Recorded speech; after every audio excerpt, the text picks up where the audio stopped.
Banco Central decidió aumentar en 25.000 millones de pesos las facilidades de liquidez rápida. Con esta decisión, el paquete de estímulo monetario asciende a 119.000 millones de pesos. Cabe recordar que dentro del paquete original de 94.000 millones de pesos, es decir, 34.000 de liberación del encaje legal y 60.000 de facilidades rápidas de liquidez, se produjo rápidamente una reducción de la tasa promedio ponderado, de la tasa de interés promedio ponderado de la banca, que se redujo casi en 400 puntos básicos durante las pasadas 2 semanas. ¿Qué se busca con este nuevo paquete de facilidades de liquidez? Pues que esos recursos lleguen a los sectores productivos, a los hogares y a las MIPYMES a una tasa no mayor de un 9% y que rápidamente se pueda reducir el rezago que históricamente se produce desde el momento en que la Junta Monetaria toma la decisión y que se hace efectiva en el mercado financiero. Las facilidades de liquidez habían sido un instrumento utilizado durante la pandemia que había logrado efectividad y se está haciendo en este momento que el pass-through sea más rápido entre la decisión de política monetaria y el efecto en el mercado financiero. Y así ha sido cuando uno mira la caída de la tasa de interés promedio ponderado de la banca dominicana. Otra medida acertada del Banco Central que seguirá teniendo efecto y producirá un efecto, valga la redundancia, de sustentar el crecimiento económico durante este segundo semestre del año. Vamos a la pausa y seguimos aquí en CAE la Noche.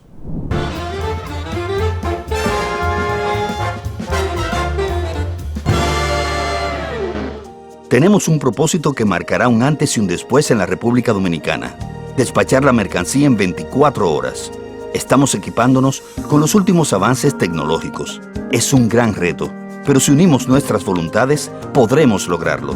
Esta iniciativa nos encaminará a ser el hub logístico de la región. Es un propósito donde ganamos todos, pero sobre todo, ganamos como país. Despacho en 24 horas. Juntos a tiempo. Dirección General de Aduanas. La televisión llegó a nuestras vidas. Inició sin color, pocos sonidos, pero llena de emociones. La calidad de la imagen evolucionó junto a nosotros.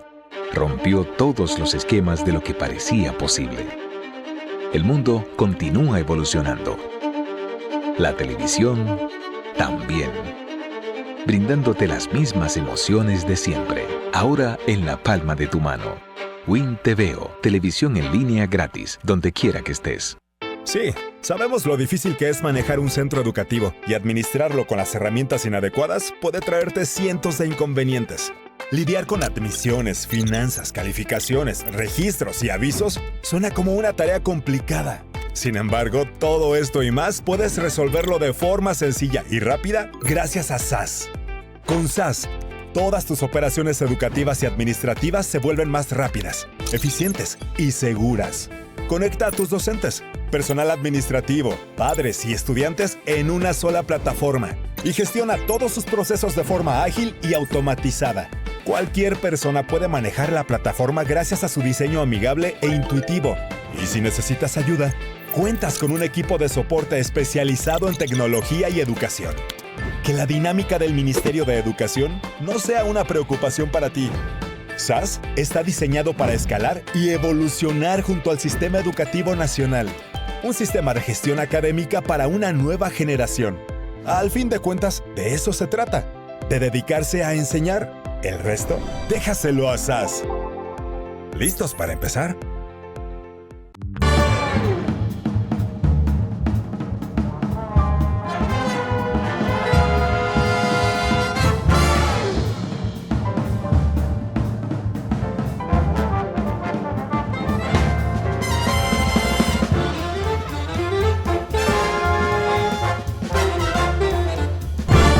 Continuamos en CAE la Noche, la principal revista de análisis económico y financiero que tiene la República Dominicana.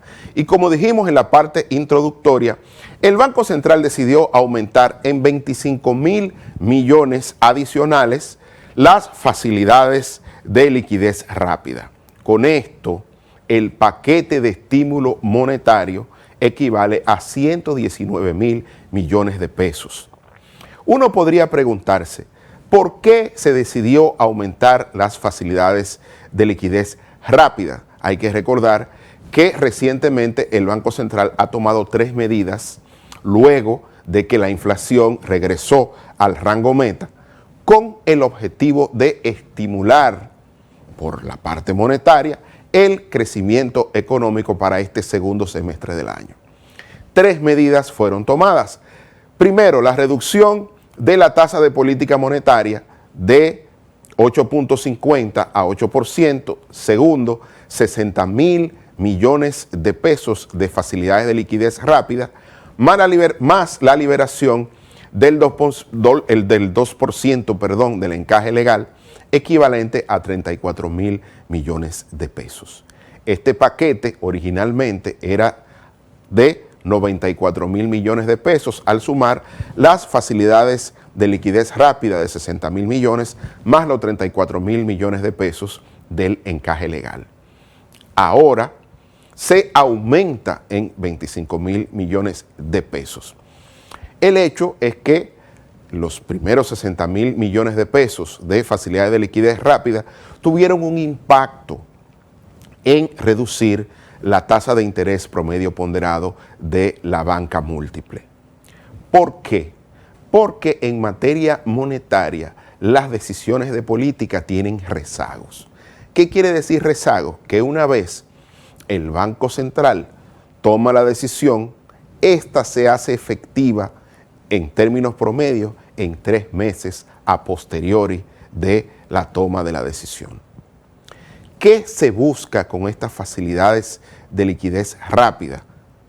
Reducir ese rezago o ese tiempo en que se toma la decisión de la política monetaria y se hace efectiva en el sector financiero, porque permite a las entidades de intermediación financiera, por así decirlo, acomodar sus portafolios o acomodar todo el tema de los préstamos previos con los préstamos nuevos y mantener de alguna manera la tasa de intermediación que se ve afectada con estas medidas, manteniendo o reduciendo el nivel de riesgo de la cartera. Entonces, el efecto que ya se está produciendo por esta medida es menor o ha logrado reducir el rezago, porque ya en los últimos 15 días se ha visto una caída de cerca de 400 puntos base de la tasa de interés promedio ponderado de la banca múltiple. Pero vamos a ver, señor director, a explicar ahora en este análisis la medida, un poco para llevar y para aclarar a la comunidad, digamos, económica, financiera, pero también a los clientes y a las personas que interactúan en el sector financiero, así como nuestros televidentes, tratar de explicarle un poco en qué han consistido estas medidas y cuáles han sido los principales impactos. Vamos a ver, señor director, la primera lámina. Esta es la circular que emitió el Banco Central a las entidades de intermediación financiera, diciendo que había un aumento en las facilidades de liquidez del Banco Central. Y como dice en el tercer párrafo, dice: de igual manera comunicamos que la Junta Monetaria aprobó incrementar en 25.000 millones adicionales la nueva facilidad de liquidez rápida mediante su primera resolución del 15 de junio pasado. Y estos recursos son para ser canalizados igualmente mediante préstamos a los sectores productivos, hogares y MIPYME, a una tasa de no superior de 9% anual. Entonces, dice también esta circular del Banco Central dirigida a las entidades de intermediación financiera, que estos recursos adicionales serán asignados a cada entidad de acuerdo a su ponderación en la cartera de crédito del sistema financiero, a un ritmo de desembolso gradual en función de los espacios monetarios establecidos en el programa monetario del Banco Central. Y para acceder a esta facilidad, las entidades deberán haber agotado su cupo correspondiente a recursos liberados en el encaje legal. Entonces, vamos al piso, señor director. ahí está claro el Banco Central o el compromiso de la entidad monetaria, la autoridad monetaria, perdón, de incrementar en 25.000 millones las facilidades de liquidez rápida.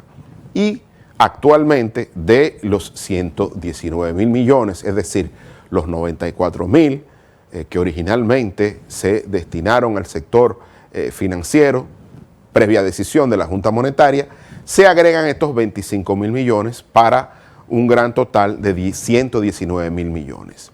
De ese monto, actualmente estarían disponibles 59.000 millones de pesos, ¿no? Que sería, digamos, los 25.000 millones nuevos de facilidad de liquidez rápida, más los 34.000 millones de pesos de la liberación del 2% del encaje legal. Pero vamos a ver, señor director, ¿qué ha pasado? ¿Por qué digo que el mecanismo de facilidades de liquidez rápida es mucho más efectivo para reducir el rezago, que no es más que el tiempo entre la decisión de política monetaria y cuando se hace efectiva en el mercado financiero? Vamos a ver, señor director, miren lo que ha pasado con las tasas de interés activa promedio ponderado de los bancos múltiples en términos porcentuales, y estamos utilizando una lámina facilitada por nuestro queridísimo colega y amigo Juan Carlos López, quien desde el día de ayer ha comenzado a través de su cuenta de Twitter a referirse al tema, luego de unas declaraciones del distinguidísimo colega y amigo Jaime Aristi Escudero. Fíjense aquí cómo, de acuerdo a esta estimación, la tasa de interés activa promedio ponderada de los bancos múltiples se ha reducido de febrero a mayo de este año de 15.7% a, durante las primeras 2 semanas de este mes de junio, a 11.8%, es decir, una caída de cerca de 400 puntos base, una caída impresionante, precisamente porque estos primeros 60.000 millones de pesos de facilidades de liquidez rápida permitieron, de alguna manera, a la banca múltiple acomodar sus portafolios de inversión, reduciendo el riesgo de sus carteras y, lógicamente, dirigiendo esos recursos a los sectores que había establecido el Banco Central. Mucha gente se pregunta, bueno, préstamos nuevos, préstamos viejos. Bueno, yo creo que aquí, como se ha visto, para tú mover la tasa de interés promedio ponderado de la banca múltiple, más que préstamos nuevos, tú lo que estás es cambiando préstamos preexistentes en tu cartera con préstamos nuevos a baja tasa, ¿verdad?, con los recursos provistos por el Banco Central. Pero el efecto final, que es el que se busca en materia del agregado monetario, que es la tasa de interés activa, es que se reduzca, y efectivamente se ha reducido. Y una menor tasa de interés también promueve, vía un menor costo financiero, la mayor actividad económica. Vamos a ver la segunda lámina, señor director. Miren aquí, esta es la tasa de interés activa real de los bancos múltiples, es decir, aquí el ejercicio ya no es nominal, sino que le quita la parte de la inflación, porque lógicamente lo que hay que ver, lo que miran los inversionistas y los prestatarios, es cuánto es la tasa de interés real, que no es más que la tasa de interés nominal menos la inflación. Y como la inflación ha ido reduciéndose de forma importante y ya está dentro del rango meta, estamos viendo una caída importantísima de la tasa de interés real activa de los bancos múltiples, y ya está por debajo de un 8%, está en un 7.6, 7.8 aproximadamente. Y esto es una caída solo comparable con la que se produjo durante el periodo de la pandemia. No sé si se recuerdan que también se dieron estas facilidades de liquidez rápida con el objetivo de reducir el costo financiero y buscar refinanciar, ¿no?, algunas empresas que se estaban viendo afectadas por las medidas de restricción a la movilidad impuestas durante la pandemia. Fundamentalmente algunos sectores, como el sector turismo, que se vieron muy afectados porque había una restricción a la movilidad y no llegaban turistas, pero tenían que pagar sus compromisos financieros, así como otros sectores que no eran sectores estratégicos, como se definieron en aquella época, que seguían funcionando a pesar de la pandemia, restaurantes, micro, pequeñas y medianas empresas.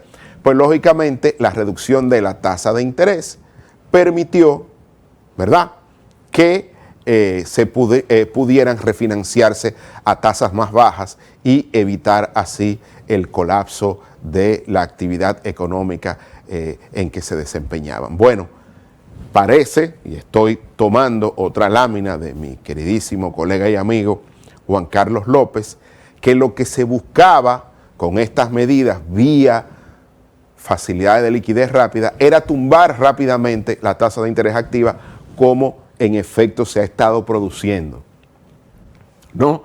Y quería decir esto porque sé que es importante aclararlo. Vamos a ver a cuáles sectores, señor director, en cuáles sectores se ha producido un aumento neto del crédito al sector privado. Vamos a decir, eso fue hasta del 31 de mayo al 12 de junio. Eso incluye casi las primeras 2 semanas, con excepción de 2 días, de la decisión tomada por la Junta Monetaria, que tenía efecto desde el 1 de junio de este año.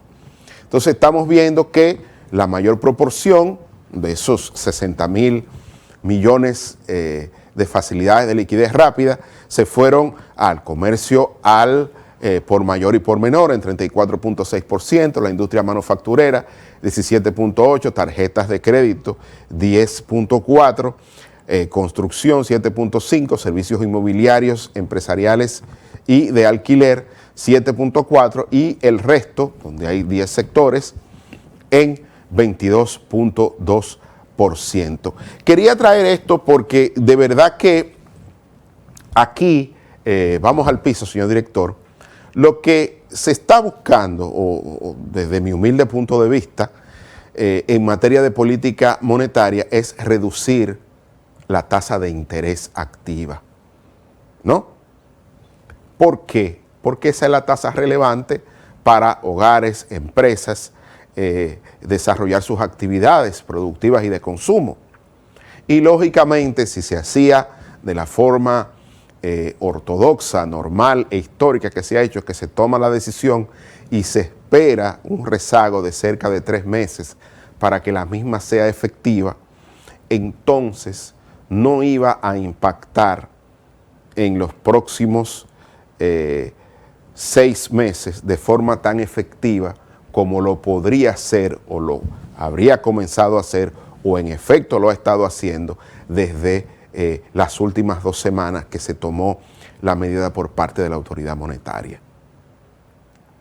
Quiero decir esto porque la propia circular del Banco Central dirigida a las entidades de intermediación financiera establece que estos recursos, estos 59.000 millones de pesos restantes, se van a ir colocando en proporción de la participación porcentual de las entidades financieras, y una vez hayan agotado los recursos de liberación del encaje legal de 34.000 millones de pesos en función de los espacios monetarios definidos en el programa monetario del Banco Central. Es decir, esas facilidades van a estar ahí, pero se van a estar dando u otorgando en función de los espacios que permita el programa monetario.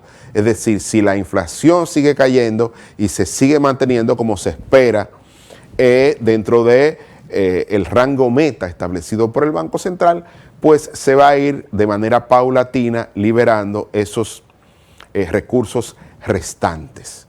Quería decir esto porque no es un tema tan fácil el mecanismo de transmisión desde la decisión de política monetaria hasta que se hace efectivo en el mercado financiero y los clientes de las instituciones financieras pues así lo perciben. Por eso, repito, cuando uno mira el total de el paquete de estímulo monetario, uno se da cuenta que de esos 119.000 millones de pesos, ¿verdad? 85.000 son o representan lo que la autoridad monetaria desembolsó en facilidades de liquidez rápida.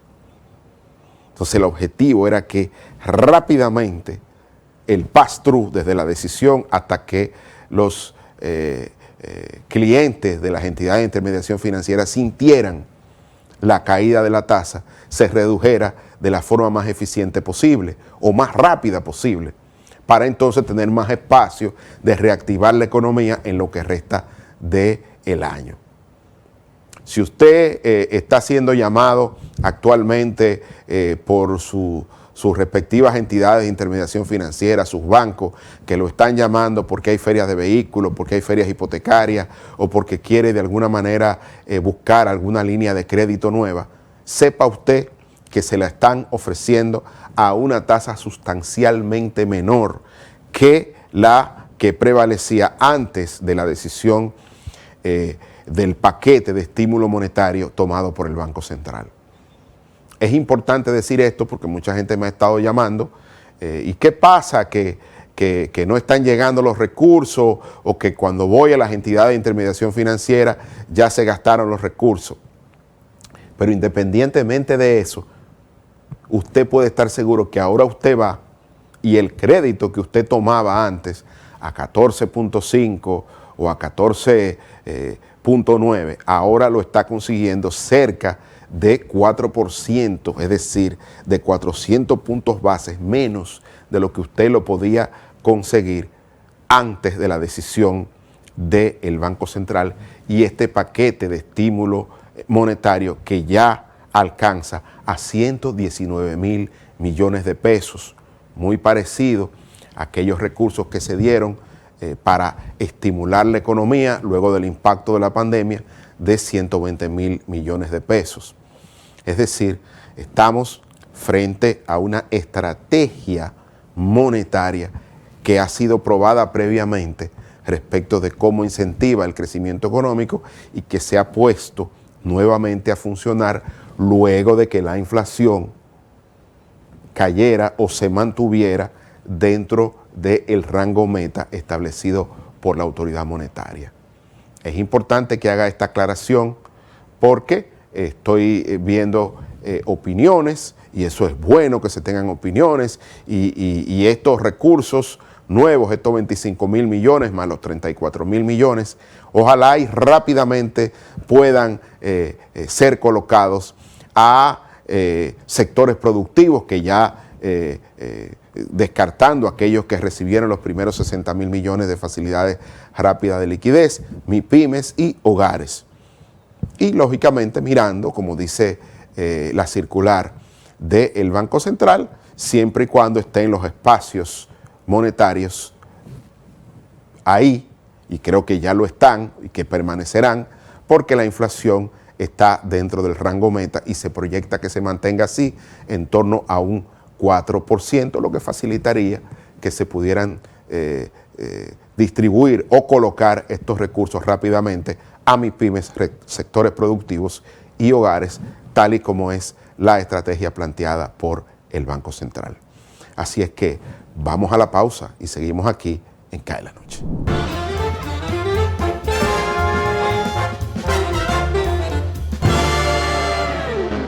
Tenemos un propósito que marcará un antes y un después en la República Dominicana. Despachar la mercancía en 24 horas. Estamos equipándonos con los últimos avances tecnológicos. Es un gran reto, pero si unimos nuestras voluntades, podremos lograrlo. Esta iniciativa nos encaminará a ser el hub logístico de la región. Es un propósito donde ganamos todos, pero sobre todo ganamos como país. Despacho en 24 horas. Juntos a tiempo. Dirección General de Aduanas. La televisión llegó a nuestras vidas. Inició sin color, pocos sonidos, pero llena de emociones. La calidad de la imagen evolucionó junto a nosotros. Rompió todos los esquemas de lo que parecía posible. El mundo continúa evolucionando. La televisión también. Brindándote las mismas emociones de siempre. Ahora en la palma de tu mano. Win TVO, televisión en línea gratis, donde quiera que estés. Sí, sabemos lo difícil que es manejar un centro educativo y administrarlo con las herramientas inadecuadas puede traerte cientos de inconvenientes. Lidiar con admisiones, finanzas, calificaciones, registros y avisos suena como una tarea complicada. Sin embargo, todo esto y más puedes resolverlo de forma sencilla y rápida gracias a SAS. Con SAS, todas tus operaciones educativas y administrativas se vuelven más rápidas, eficientes y seguras. Conecta a tus docentes, personal administrativo, padres y estudiantes en una sola plataforma y gestiona todos sus procesos de forma ágil y automatizada. Cualquier persona puede manejar la plataforma gracias a su diseño amigable e intuitivo. Y si necesitas ayuda, cuentas con un equipo de soporte especializado en tecnología y educación. Que la dinámica del Ministerio de Educación no sea una preocupación para ti. SAS está diseñado para escalar y evolucionar junto al Sistema Educativo Nacional. Un sistema de gestión académica para una nueva generación. Al fin de cuentas, de eso se trata, de dedicarse a enseñar. El resto, déjaselo a SAS. ¿Listos para empezar?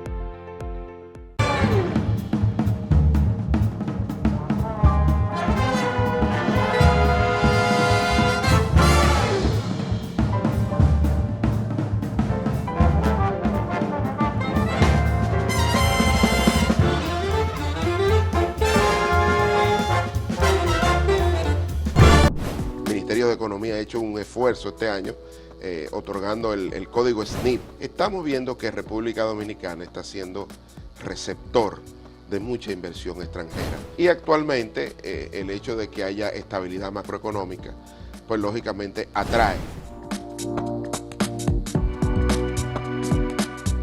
Saludos, amigas, amigos. Ustedes sintonizan Acento TV y este es su programa a partir de ahora. Hoy nos visita un amigo que frecuentemente está por aquí ayudándonos a entender los asuntos de la economía. Se trata de Fabricio Gómez Mazara. Bienvenido, Fabricio. Gracias, un honor siempre compartir aquí contigo. Bueno, hubo recientemente una noticia necesariamente positiva de parte del Banco Central, en la cual nos informaba que la inflación anualizada, como ustedes dicen, ya estaba por debajo de lo que se midió en 2019, que fue el año inmediato antes de la pandemia. ¿Qué significa eso, Fabricio? Mira, históricamente el Banco Central ha trabajado con el tema de metas de inflación.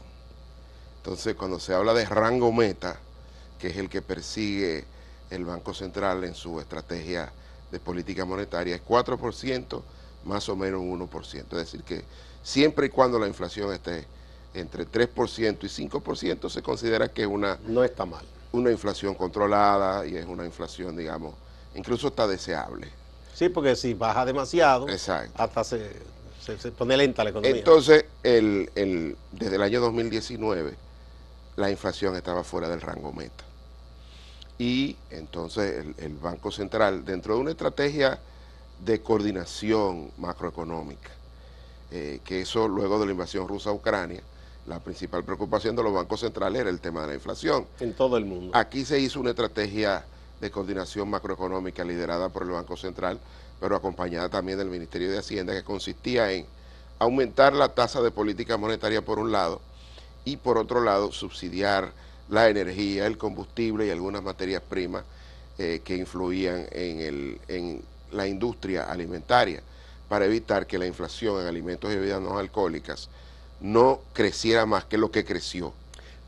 Con el aumento de las tasas, se busca de alguna manera evitar que el dinero ande por ahí sobrecalentando la cosa, ¿no? Claro, la inflación es un fenómeno monetario y lógicamente pasó en todo el mundo con los rescates que se dieron, los rescates monetarios, ¿no? Aquel helicóptero de dinero que se dio en los países para ir en ayuda de las familias y de las micro, pequeñas y medianas empresas por el tema de la pandemia, por la restricción de la movilidad que hacía que las personas no pudieran salir a trabajar. Y así como aquí hubo fase 1, fase 2, para ti, quédate en casa. Bueno, en Estados Unidos hubo una avalancha de ayuda para la familia y para las microempresas. Y lógicamente lo que se esperaba era que posteriormente a ese proceso, un exceso de liquidez iba a generar inflación. En principio, la FED de Estados Unidos decía, no, la inflación es un fenómeno pasajero, en la medida en que vayamos equilibrando, la emisión monetaria va a desaparecer. Hay que dar crédito a que el Banco Central de República Dominicana entendió rápidamente que ese exceso de liquidez iba a provocar inflación. El Banco Central comenzó a aumentar su tasa de política monetaria en el último trimestre del año 2021. Estamos hablando que todavía en el imaginario colectivo no estaba la invasión de Rusia a Ucrania y todo lo que provocó. Y desde ahí comenzó a subir su tasa de política monetaria. Una vez llegada la invasión rusa a Ucrania con las sanciones de Occidente, pues lógicamente siguió subiendo, siguiendo el rastro, esta vez de la Reserva Federal de Estados Unidos, porque los países como nosotros, que colocamos títulos de deuda pública y que hacemos operaciones con títulos domésticos, tenemos que mantener el diferencial de tasa de interés. Es decir, si Estados Unidos tiene una tasa X, República Dominicana tiene que tener una tasa X más el riesgo país. Y ese diferencial de tasa es lo que evita salidas abruptas de capital. Por eso los bancos centrales del mundo tienen que seguir el rastro de la Reserva Federal. Y durante los últimos 6 meses, la tasa de política monetaria se mantuvo en 8.50%. La inflación venía bajando, y lógicamente el Banco Central entendió, ante una señal de que algunos sectores estaban teniendo efectos importantes con el tema de la tasa, como en el caso de la construcción, que venía creciendo negativamente en varios trimestres, y con una inflación negativa en el mes de mayo de menos 0.20%, el Banco Central rápidamente, como había advertido, creo que el gobernador en un almuerzo con la IREN en Santiago, que dijo que si la inflación caía dentro del rango meta, el Banco Central iba a tomar medidas oportunas para incentivar el crecimiento económico. ¿No afectará esto o no provocará salida de capitales internacionales? No, porque es que todavía hay un espacio importante. O sea, la tasa de política monetaria, ¿qué es la tasa de política monetaria?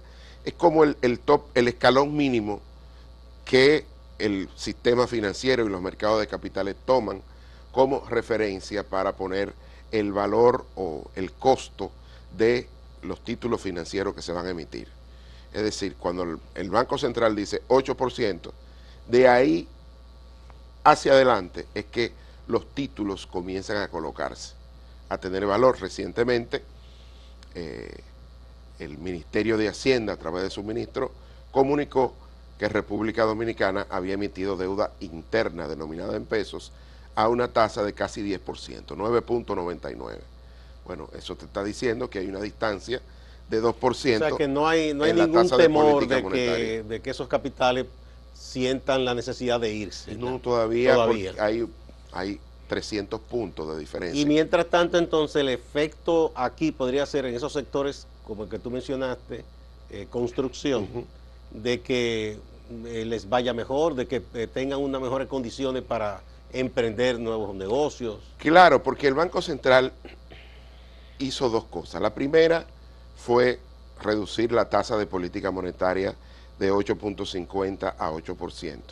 Pero además liberó 34.000 millones de pesos porque redujo en 2% los requisitos del encaje legal para el sistema financiero, y además a eso adicionó 60.000 millones de pesos en facilidades de liquidez. Más de 90.000 millones estamos hablando. Y la sumatoria es 94.000 millones y el mandato es que esos recursos sean prestados a sectores productivos y a hogares a una tasa no mayor de un 9%. Entonces, lógicamente, eso va a incentivar el consumo doméstico y por vía de consecuencia el crecimiento económico en este segundo semestre del año. Que esas son condiciones para alentar el dinamismo de la economía. Sí. Y en sectores muy claros, ¿verdad? Sí, sí. La construcción crea muchos empleos, mueve muchas cosas en las ventas de materiales. Hay el otro factor, digamos. La gente común, la lectura que le da, dice, bueno, es verdad, bajó la tasa, la inflación está controlada, pero yo no lo siento cuando voy al supermercado.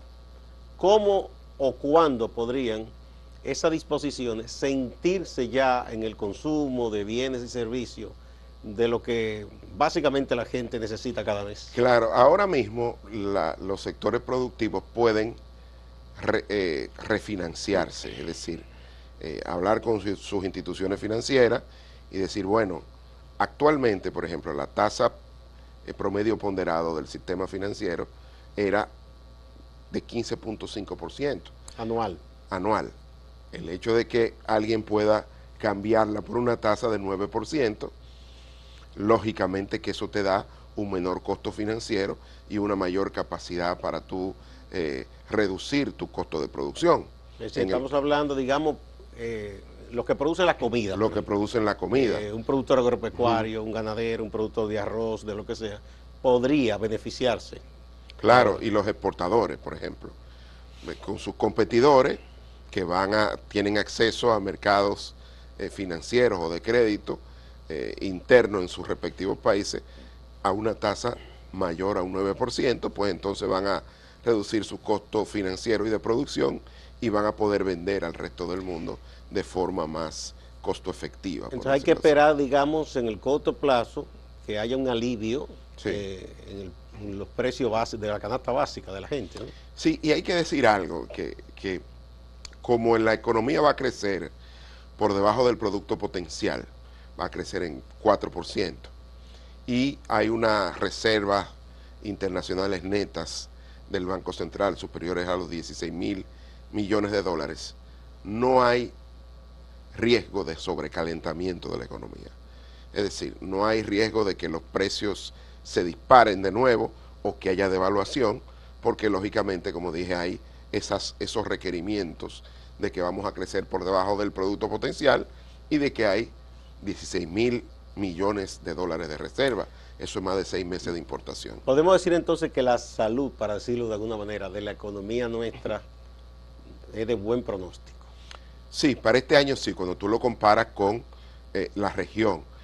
Hay que decir que esas medidas de incentivo lo que buscan es que el crecimiento económico en este segundo semestre del año sea más vigoroso, porque durante el primer cuatrimestre el índice mensual de actividad económica acumulado fue de tan solo 1.2%. Entonces lo que se busca es que la economía a través del consumo doméstico crezca. Muy bien. Bueno, ¿qué podríamos entonces, digamos, esperar de manera, algunos sectores, pero de eso vamos a hablar en detalle cuando volvamos de esta pausa?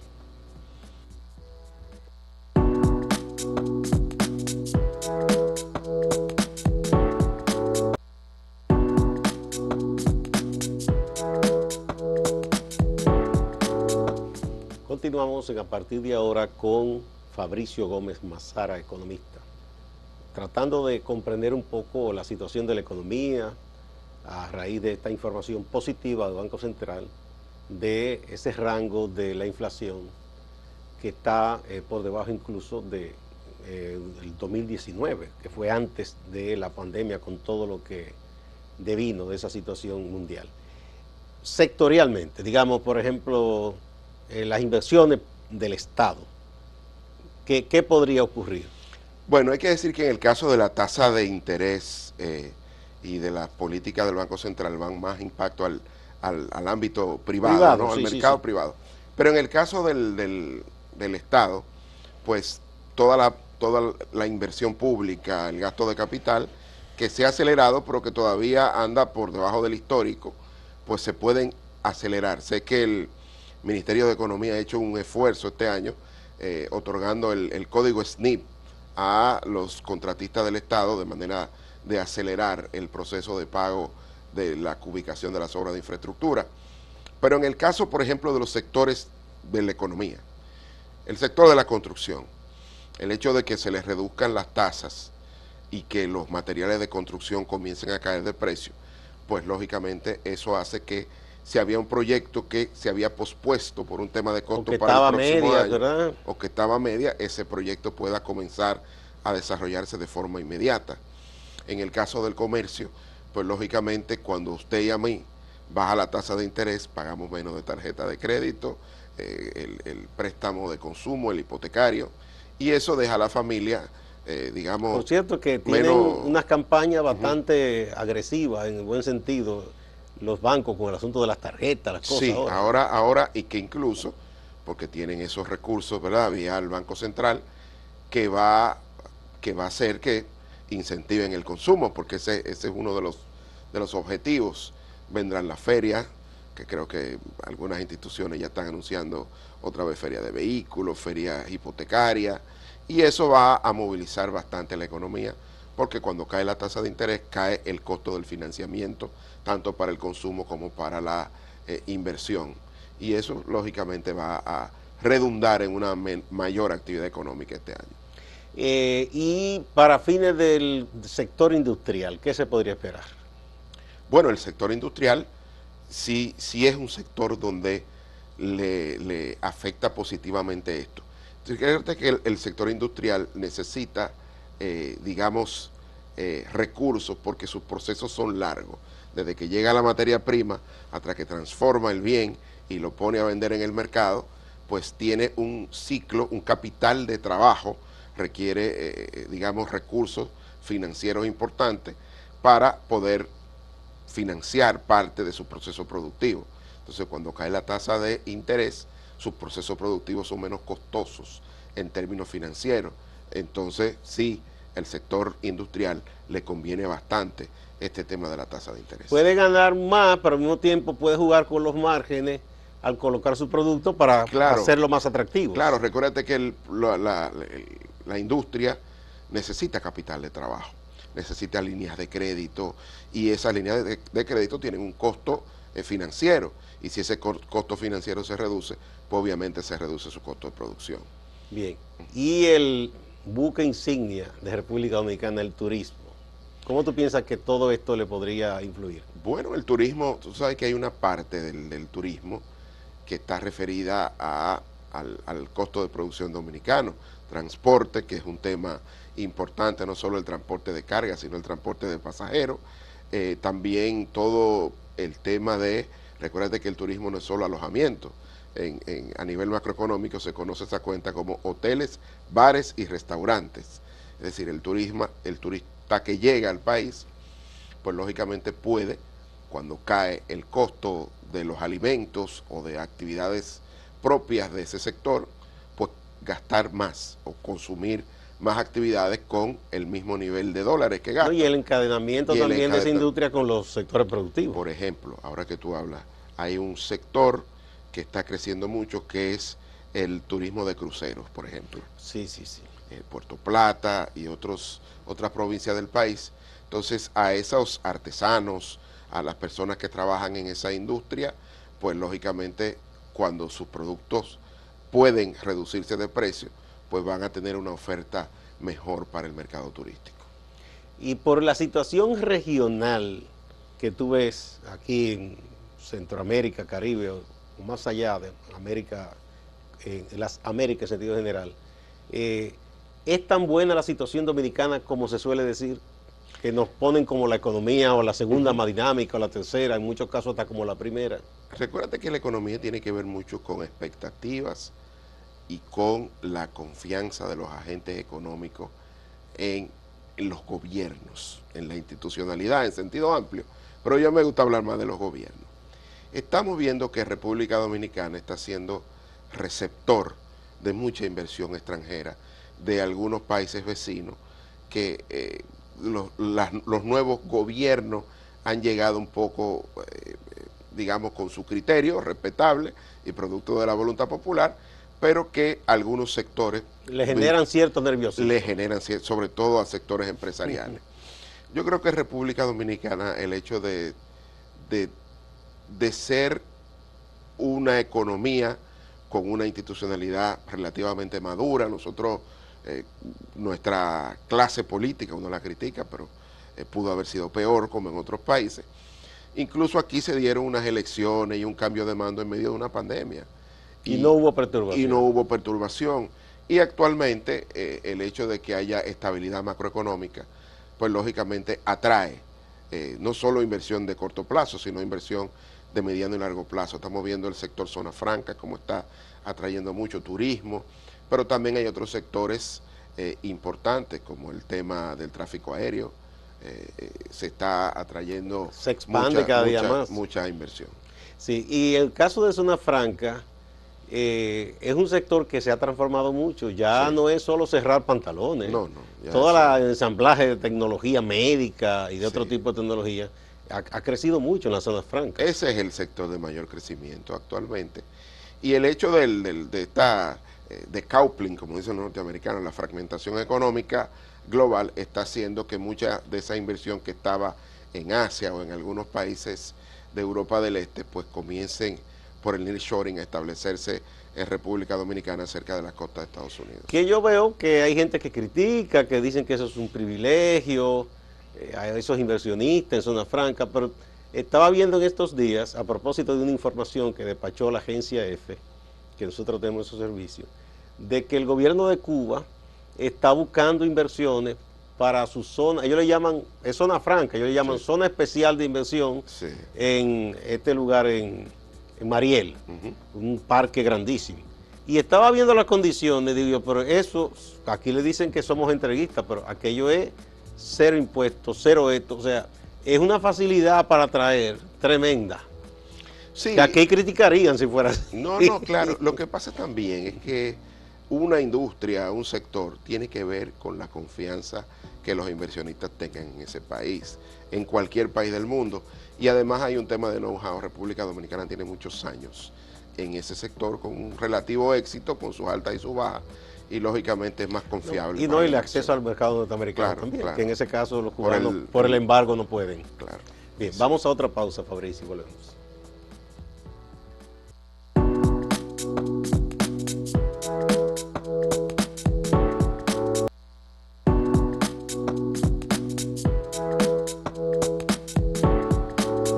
Fabricio Gómez Mazara, bien. Vamos a ver, ¿tú piensas que nuestra economía, en la situación que tiene ahora, que es favorable, es sólida la situación como para que no esperemos ninguna perturbación en los próximos años? Por lo menos lo que resta del año no, y quizás en el próximo año tampoco. El próximo año es un año electoral, pero históricamente cuando uno mira el gasto público, tiende a haber ciertos descontroles. No se expresa más en los años preelectorales que en el electoral, porque el año electoral es el primer cuatrimestre. Sí. Sin embargo, el preelectoral tiene 12 meses, ¿no?, para ir modificando la estructura de gasto público.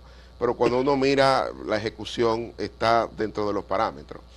Yo creo que tenemos que comenzar a pensar ya en el tema de una potencial reforma fiscal integral a partir del año 2024. Que todos los gobiernos le tienen miedo a eso. Y bueno, yo creo que actualmente lo que tiene que mirarse es el cambio que produjo la pandemia y que produjo la invasión rusa a Ucrania y todo el tema de fragmentación económica global, porque lo que estamos entrando es en una nueva etapa de la economía mundial.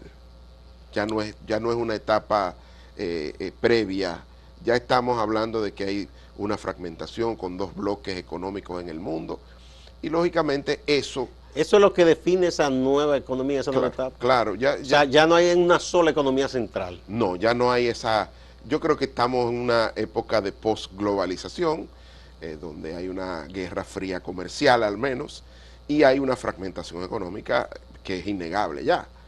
Y lógicamente en esa estructura, o esa nueva estructura económica global, una pequeña economía abierta al mundo como República Dominicana tiene que comenzar a mirar de manera estratégica lo que va a ser su futuro en términos económicos y sociales. Porque si bien es cierto, el año pasado tuvimos un crecimiento, pero ese crecimiento fue sobre la base de subsidios impresionantes y de un déficit fiscal de 3.6% del Producto Interno Bruto. Entonces lo que se debe mirar, y sé que el gobierno ya dio un paso con el tema de la ley de responsabilidad fiscal, faltaría entonces como elemento complementario este pacto fiscal pendiente de la Estrategia Nacional de Desarrollo. Sí, que es un mandato de ley. Pero con una mirada estratégica de cara al futuro. Ojalá y ese sea uno de los temas de la campaña, ¿no? Y que los distintos candidatos se comprometan una vez lleguen al gobierno con eso, porque creo que es saludable para el futuro económico, para seguir atrayendo inversión extranjera y para mantener la paz social y la convivencia pacífica, que creo que ha sido el gran éxito de esta administración, porque ha sido difícil la gobernabilidad luego de la pandemia en prácticamente todo el mundo. Pero no, aquí no ha habido grandes problemas sociales. Porque ha habido una estrategia de coordinación macroeconómica. Siempre digo, haber dejado al gobernador del Banco Central en medio de la pandemia y que luego tener un ministro de Hacienda que hayan hecho esta coordinación macroeconómica. Es decir, todos esos subsidios que se han dado y que algunos continúan, como el caso del subsidio a la tarifa eléctrica, están pensados fundamentalmente para mantener la paz social y la convivencia pacífica, que eso es yo creo que esa es la joya de la corona de la economía dominicana, porque ninguna inversión, ningún proyecto de desarrollo va a un lugar donde hay conflictos sociales. Bien, ¿cómo tú ves la coordinación de, digamos, los fundamentales protagonistas? Porque tú mencionas Banco Central, Hacienda y el MEPI. Sí. ¿Tú piensas que se ha trabajado con la debida armonía? Sí, y que incluso en el caso del MEPIT, está trabajando en el tema territorial. Ahora esta nueva publicación de la medición de la pobreza ha hecho un descubrimiento importante, es decir, donde hay una mayor pobreza general, uno podría esperar que era en el sur, pero donde hay una mayor pobreza general es en el Gran Santo Domingo, donde hay sectores, digamos, con mayor vulnerabilidad a los cambios. Numéricamente, por lo menos, numéricamente, es mucho más poblado. Pero también a un elemento importante que es al cambio climático, que afecta más cualquier inundación, cualquier lluvia, a esos sectores que son vulnerables.